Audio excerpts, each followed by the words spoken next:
Ed eccoci cari telespettatori, allora siamo nuovamente con Ivana Fogo perché è un periodo che è del Dipartimento Welfare SPCGIL, è un periodo che cerca anzi di spiegare a tutti quanti noi e ancor più alle persone anziane e pensionati che con il PNRR, Piano di Ripresa e Resilienza Nazionale, come cambieranno le cose, come dovrebbe cambiare la sanità, come dovrebbe cambiare anche l'assistenza sociale articolata sul territorio. Non è una cosa semplice, richiederà assimilazione. Però cerchiamo di farlo. Allora parliamo degli ospedali di comunità perché ci eravamo fermati proprio con gli ospedali di comunità, ecco qua, e quindi Ivana Fogo, affrontiamo questo tema, vediamo il DM 77, di che cosa parla? Sì, allora, che è la slide successiva. Sì, allora cerchiamo di essere chiari e di dare una spiegazione che comprenda però tutto. Prima il DM 77 è un decreto ministeriale che stabilisce i nuovi modelli standard per l'assistenza territoriale, cioè i servizi nel territorio. Quindi non parliamo di ospedali, di degenza, parliamo di territorio, i nuovi servizi nel territorio, come devono essere e quanti, no? Ecco, certo. Per consentire appunto un facile accesso ai servizi ai cittadini e per dare una risposta coordinata ai bisogni e per avere un approccio multidisciplinare. Ma prima di parlare del DM 77 io volevo dirvi in sintesi il PNRR che cosa ha portato, perché per mettere in pratica questo che leggiamo la slide qui, 3, che così ci fa capire. Noi abbiamo bisogno di risorse economiche e le risorse economiche, e comunque è una legge di riforma, deriva dal PNRR. Guardiamo solo ciò che è scritto nei colori di corsa, è stato approvato nel luglio del 2021, l'impegno di spesa deve essere fatto entro il 2023, quindi l'anno prossimo, ma il tempo vola, e i pagamenti avverranno nel 2026. Se non vengono fatte le opere, i pagamenti non arrivano, quindi questo è importante, la data capire. È importante. Ecco, andiamo avanti. La slide 4, eccola qua. Ecco, e qua vediamo le risorse e i soldi. Allora, 151 investimenti, 63 riforme, importantissimo, 191 miliardi, di cui una parte a fondo perduto, ma un'altra parte di finanziamento, che vuol dire che l'Italia lo deve restituire. Okay. Quindi i 122,6 miliardi di finanziamenti sì, devono essere restituiti. Quindi non è che 191,5 sono tutti quelli che regalati, no, 68,9 sono a fondo perduto, gli altri. Poi 30 miliardi e 62 del fondo complementare fornito dall'Italia. Vedete 3 assi strategici, ma andiamo avanti, 3 priorità, donne, giovani e sud, suddivisi in 6 missioni. 6 capitoli, esatto, le missioni sono 6 capitoli. Le abbiamo viste altre volte. Le slide successive ci mostrano quali sono le missioni, ma noi insomma quali sono anche che sarebbero le missioni, vuol dire obiettivi sostanzialmente. Sì, obiettivi che dobbiamo raggiungere e ciò che bisogna fare, no? Le risorse che sono dedicate a ogni obiettivo e cosa si deve fare, cosa si deve realizzare. La missione che a noi interessa moltissimo è l'ultima, è la missione 6. Quindi andiamo alla slide 6 con la missione 6 che è l'ultima. È la salute? La salute, per i quali sono stati dedicati in tutta Italia 15,63 miliardi. Ok? Quindi non è tantissimo rispetto ai oltre 200 miliardi, insomma è un po' meno del 10%, ma insomma sono comunque delle risorse importanti ed è giusto che vengano spese bene. Questo, qual è l'obiettivo principale? Quello appunto di rispondere ai bisogni di cura dei cittadini, di migliorare anche, di informatizzare tutte le nostre strutture il più possibile, laddove non lo fossero ancora, e di promuovere la ricerca e lo sviluppo delle competenze, ma soprattutto di mettere al centro, come lo diciamo sempre, ma ancora di più, il cittadino. E allora vediamo la slide 7 che parla del distretto. La slide 7 dimostra, diciamo, graficamente tutte le strutture e tutti i servizi che sono analizzati e che sono regolamentati dal DM 77. Li vedete, no? Il distretto. Certo. Noi questa sera dedicheremo più tempo all'ospedale di comunità, che è quella struttura che abbiamo evidenziato, però insomma ve lo dico velocemente, gli altri servizi. Nasce questo 116-117, che è un numero telefonico europeo, uno unico regionale per cure, per informazioni non urgenti. Attenzione, non va confuso con il 118, non va confuso con tutti gli altri numeri di urgenza che invece abbiamo. Ecco, 116-117. Abbiamo, qui viene normato l'unità di continuità assistenziale, gli UCA, sono i medici, okay, i medici nel territorio, li abbiamo sperimentati durante il Covid, sono stati assunti per andare a domicilio, continueranno ad esserci. Centrale operativa territoriale è una struttura che coordina tutte le attività del territorio, è già esistente, la novità del TM77 è che qui potranno telefonare anche i cittadini, cosa che oggi non possono fare.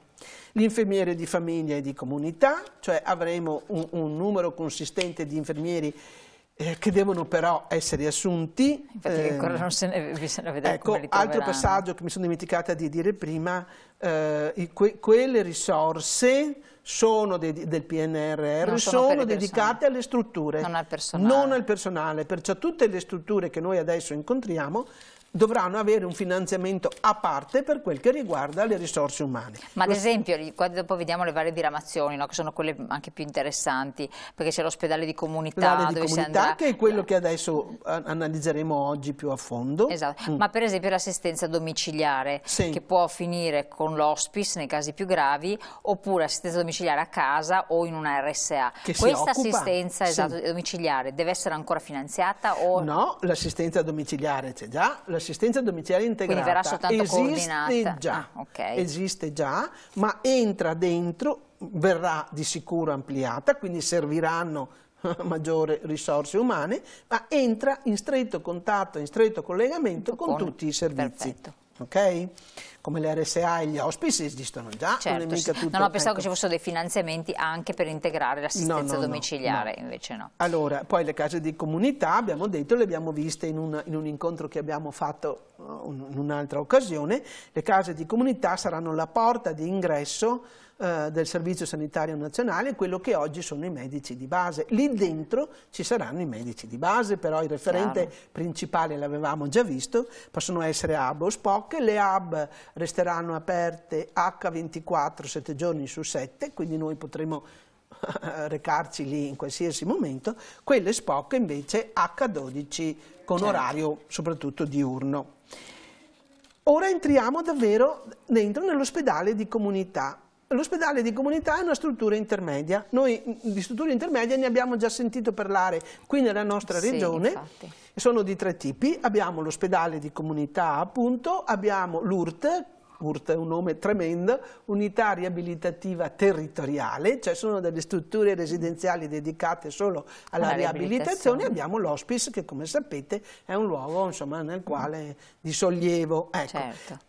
L'ospedale di comunità è il più interessante, il più importante, è quello che a noi interessa di più perché ha un ruolo veramente interessantissimo, nel senso che è una struttura sanitaria di ricovero, ma non è un ospedale ed sta dentro alla rete di offerta dell'assistenza territoriale e svolge appunto, come dicevamo, un compito intermedio, una funzione intermedia tra il domicilio e il ricovero ospedaliero o tra il ricovero ospedaliero e la RSA, insomma a seconda poi di quella che è l'evolversi della malattia, della patologia o della convalescenza.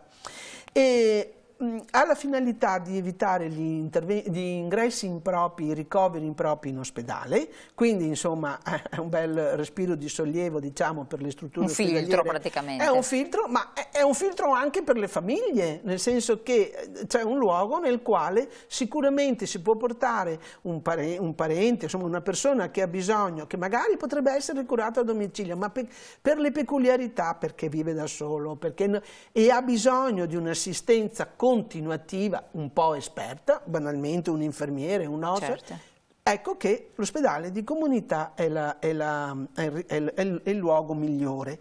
È anche il più delle volte in ospedale di comunità ci vanno le persone che vengono dimesse dall'ospedale, che non sono guarite completamente, non possono andare a casa che non da possono sole, andare a casa esatto. da sole, e che hanno bisogno, come dicevo, di un minimo di convalescenza e di un minimo di assistenza.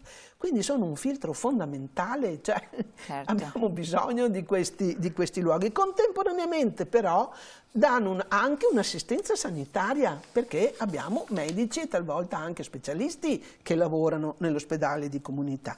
Come viene descritto? Noi descriviamo, raccontiamo quello che dice il decreto ministeriale, ok? Poi già qualcosa c'è nel nostro territorio, dobbiamo dirlo, ma nel nostro territorio, nel Veneto, ecco, poi in particolare anche a Padova. Così come è descritta nel decreto ministeriale, una struttura sanitaria con 15-20 posti letto. Vediamo appunto la slide 9, che eccole qui. Eccoli qua, 20 posti letto ogni 100.000 abitanti.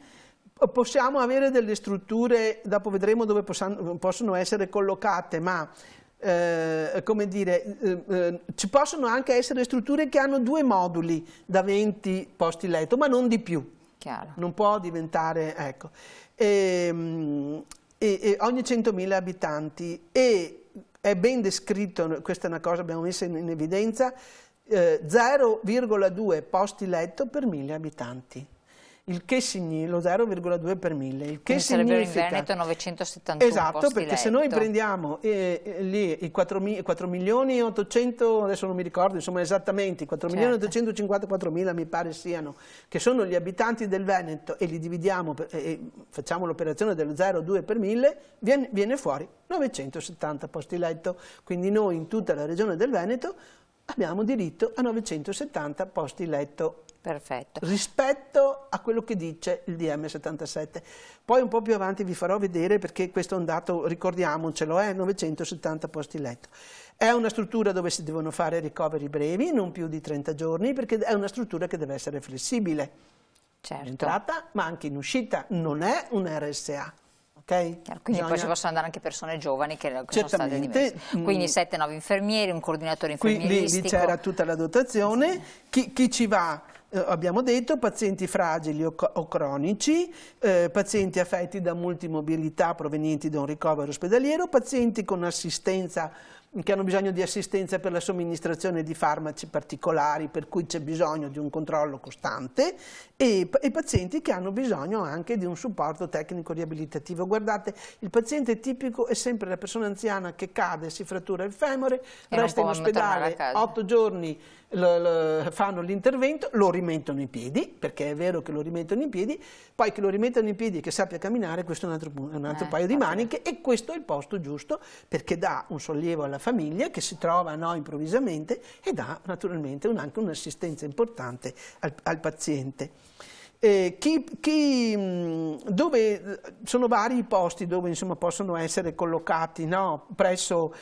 Possono essere dentro le case di comunità, dentro agli ospedali. Dentro agli ospedali, per esempio, qui siamo a Padova, all'ospedale Sant'Antonio stanno preparando, credo che siano forse già pronto, due ospedali di comunità, 2 strutture da 20 posti letto, per cui, come vi dicevo, 2 moduli dentro ai posti letto dell'ospedale, di un ospedale, ecco, e presso le strutture residenziali. Quindi, insomma, davvero sono importantissime queste strutture, perché danno delle risposte immediate. Analizziamo ora i numeri, e qui dedichiamo un po' di tempo in più, perché questi sono numeri fondamentali. Quindi la slide numero 10, eccola qua. Allora, l'ospedale di comunità non nasce con il DM 77, ma qui in Veneto già da 2 piani sociosanitari regionali c'è già stata questa programmazione. Noi facciamo riferimento qui alla programmazione del 2020, vedete c'è la delibera 1107, che è quella che ratifica, diciamo, il piano sociosanitario, e la Regione Veneto di suo aveva già deciso che i posti letto, parliamo di posti letto così facciamo prima, che i posti letto dell'ospedale di comunità in Veneto dovevano essere 1426 in totale, suddivisi nelle province che vedete lì, certo, come sono indicati nelle province. Naturalmente 1426 è di più dei 970 che abbiamo visto prima. Poi è intervenuto il DM 77 e il DM 77 è stato per quanto riguarda, siccome bisognava ratificare il finanziamento del PNRR, i soldi che arrivavano dal PNRR, la Regione ha fatto delle delibere e cosa ha visto? Ha stabilito che in Veneto, in base ai soldi del PNRR che ci sono arrivati, si creeranno altri 600, l'ultimo numero in fondo, 618 posti letto. Cioè vuol dire 1426 più 600 oppure al posto di 1400? Il punto è questo. I 600, qui è 583 più 35, vedete sotto, sì, ecco, sono 618 ce li dà il PNRR, i soldi li troviamo lì. Sono 618 dei 1426. Vuol dire quindi che restano i 1426. E qua ancora non lo sappiamo. Okay. Qui per questo c'è bisogno di un po' di attenzione. 1426 erano quelli decisi dalla Regione. Poi di questi 1426, quanto effettivamente si è nel frattempo creato? Perché ce ne sono, certo, sì, in Veneto di questi, non tutti i 1426, ma ce ne sono. Sicuramente ce ne sono 618 finanziati dal PNRR, okay, però 1426 sono di più dei 970 che mi dice il DM. Quindi in pratica ne avremo di meno. Quindi noi qui abbiamo un punto di domanda. Noi chiediamo alla Regione che si esprima, perché la Regione ancora non ha recepito questo decreto ministeriale. Ha fatto delle delibere relative alle risorse del piano, no? Certo, perché lì erano soldi che arrivavano e avete visto c'era una tempistica precisa per cui o facevi la programmazione e poi finire i lavori entro quella data, altrimenti i soldi non li hai. Ma noi alla Regione questo chiediamo, intanto che ci dica di questi 1426 se tutti verranno fatti. Così, perché quella era la sua programmazione, poi 618 finanziati dal PNR, arrivati a 9,70 perché lo dice il DM, però DM è uno standard, per cui la Regione Veneto può dire ne faccio di più. Certo, assolutamente. Ecco. Abbiamo 5 minuti ancora. Quindi, ospedali di comunità in Veneto, vediamo quest'altro aspetto. Quindi ci ho sottolineato questo delicato della questione che ci resta un punto di domanda. Ecco, che cosa ne emerge? Ecco, questi qua sono quelli previsti dal decreto dal PNRR, scusate, ok? Sono quelli, sì, che lasciamo stare, sì, i 1426, 618 sicuri, perché i soldi ci sono, suddivisi nelle varie province come li avete visti. Se noi prendiamo solo questi, ok, e facciamo un rapporto tra la popolazione del Veneto, che vedete 4.854.000 e i 618, vuol dire che nel Veneto mi salta fuori un posto letto ogni 7.855,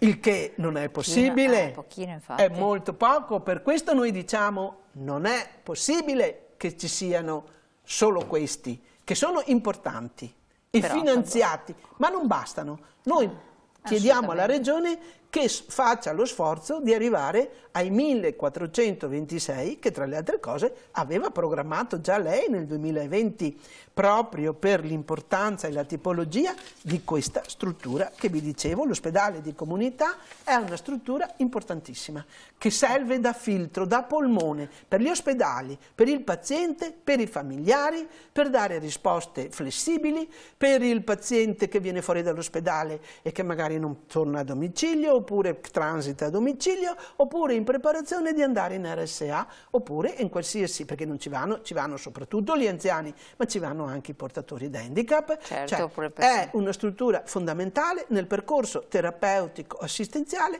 di ogni singolo cittadino, quindi fondamentale. Le slide successive mostrano Vediamo un più po', o ecco meno, qua. insomma, nelle varie La province le casette sono queste, però sono quelle previste dal PNRR, ma è possibile che per esempio in questa cartina ce ne siano già esistenti dalla programmazione del Veneto. Noi adesso stiamo monitorando questa situazione ed è possibile che magari la prossima volta vi presentiamo le due tipologie. Vediamo quelle successive. Andiamo queste in successione. Dolomiti, Questo è Treviso, questa è la marca vedete, ne trevigiana. nascono 5, sempre con i soldi del PNRR. Qua, vediamo quella dopo invece, Quella la Luz dopo, questa è una parte di Venezia, sono 3. E anche qui dovrebbe Poi venire. ancora Venezia, sì, del Veneto orientale una, invece. quindi 3 più 1, 4 per quello che riguarda la provincia di Venezia. Polesine, una sola. Qui per esempio, ho capito che qui la popolazione non è tanta, però è anche vero che per come è fatta, no, dicevamo, no, come è fatta una provincia, per la situazione orografica del territorio e anche per le grandi distanze, qui bisognerà ripensarci, ma probabilmente qui andiamo a vedere che cosa era già previsto dalla precedente programmazione.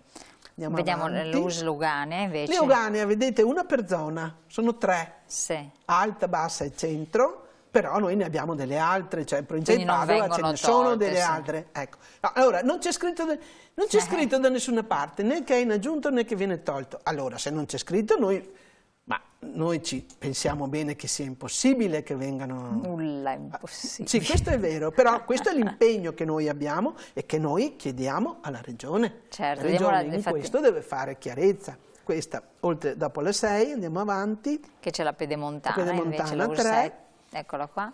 E poi abbiamo l'altra ancora che è la Berica, e quindi abbiamo anche qui 3, se non sbaglio, sì, giusto? Anche sempre finanziate, insisto, E la Scaligera, ecco. la Scaligera ne ha abbastanza invece? 3, sì, sempre finanziate. Ripeto, no, questa è la Berica, andiamo quella dopo, la Scaligera. Questa è Vicenza, sì, esatto, andiamo su Verona. E questa è Verona. Che ne ha invece abbastanza. Ne ha. Bisogna vedere bisogna mettere in confronto rispetto alla delibera regionale, quella di programmazione. Insomma, certo. ecco. Quindi, quando dico noi, dico tutte le organizzazioni sindacali, noi siamo tutti noi pensionati, ma anche e in particolare i sindacati dei lavoratori, perché poi oltretutto anche perché sono coinvolti attivamente. Sono tutte strutture dove non abbiamo le dotazioni organiche. Qui non è quindi serve il finanziamento per il personale. Noi chiediamo che siano, per esempio, oggi ho visto che le categorie dei lavoratori hanno fatto un presidio davanti alla Regione perché per esempio chiedono che ci siano le stesse dotazioni organiche e soprattutto gli stessi contratti per tutto questo personale uguale, sia che lavori in una RSA, sia che lavori in un ospedale di comunità, insomma che non ci siano contratti diversi e soprattutto le dotazioni organiche. L'ospedale di comunità, per esempio, risparmia in termini di personale rispetto all'ospedale, perché qui ho bisogno di infermieri, indubbiamente, ma ho bisogno un numero maggiore di OS. Quindi è chiaro, no? Mentre in ospedale quasi dappertutto ho un rapporto invertito. Poi qui l'assistenza può essere data dai medici di medicina generale, quindi è più articolato, è più articolato e quindi insomma davvero è una struttura importante e davvero... Voi monitorate, questo è importante. Sì, allora, ecco. Ivana Fogo, l'argomento avete visto è abbastanza complesso, però siccome la puntata la potete anche rivedere sul web, fare un po' il punto per capire dove andremo a parare, soprattutto dove sta anche l'allerta che è sottolineata dal sindacato, dai sindacati a livello unitario, poi dallo SPCGIL come ci hanno spiegato, in particolare che sta monitorando, però insieme anche agli altri effettivamente. Assolutamente, ma torneremo anche noi su questi argomenti, assolutamente. Certo. Ringraziamo Ivana Fogo, ringraziamo lo SPCGIL di questo capitolo molto importante di informazione e voi vi lascio alla pubblicità, poi noi ci rivediamo dopo per le nostre interviste.